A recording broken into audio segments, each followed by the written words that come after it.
Guys, it's February 6th today, and just wanted to start with what the passage from Exodus starts with today. I have some thoughts on that, and it's kind of related to what the text says, but honestly, it goes a little bit deeper than that too, I think, but or relates it to some other things. But in the beginning, it says, "Three times a year you are to celebrate a festival to me."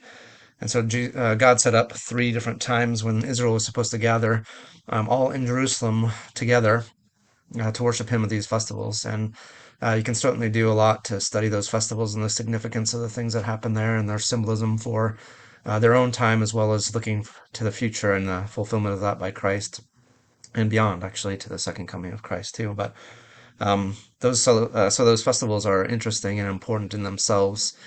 But I think there's also a principle that God in places for all of us from His people from the Old Testament, His people in the New Testament era as well, and that is that He wants us to gather together, that He knows that we need one another for mutual encouragement, for instruction, for accountability. There's a lot of reasons that it's good for us to gather together. We might think, going to church isn't a sign necessarily that you're a Christian, and maybe not going to church isn't a sign that you're not a Christian, but honestly, in my experience, I don't know of any healthy Christians who aren't regularly involved with their churches. God has called us to be a part of a body, and so it works both ways, actually.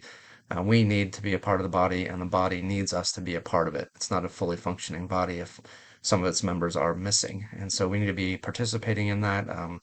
Even if we think that we're mature enough that we don't need what we might get from the body, though I can't see that that's ever the case. The body still is in need of what we have to give in terms of our gifts and our time and our talents and our treasures, all of that, all those things that God has given us to steward. We ought to play that out in His body as well. So I just want to encourage you guys to not forsake gathering together with other believers, to make that a regular part of your life.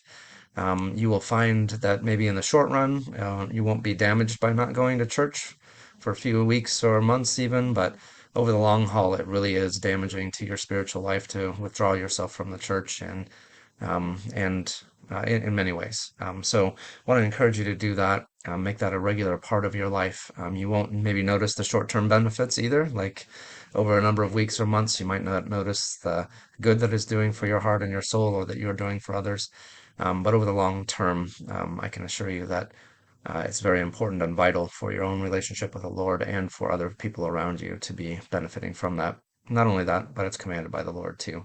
And so, if for no other reason than He has said, do not forsake the gathering together, that should be enough reason to motivate you to go be a part of His body locally. So, make that a priority, practice that, put it into a regular part of your life. All right, that's it. See you guys.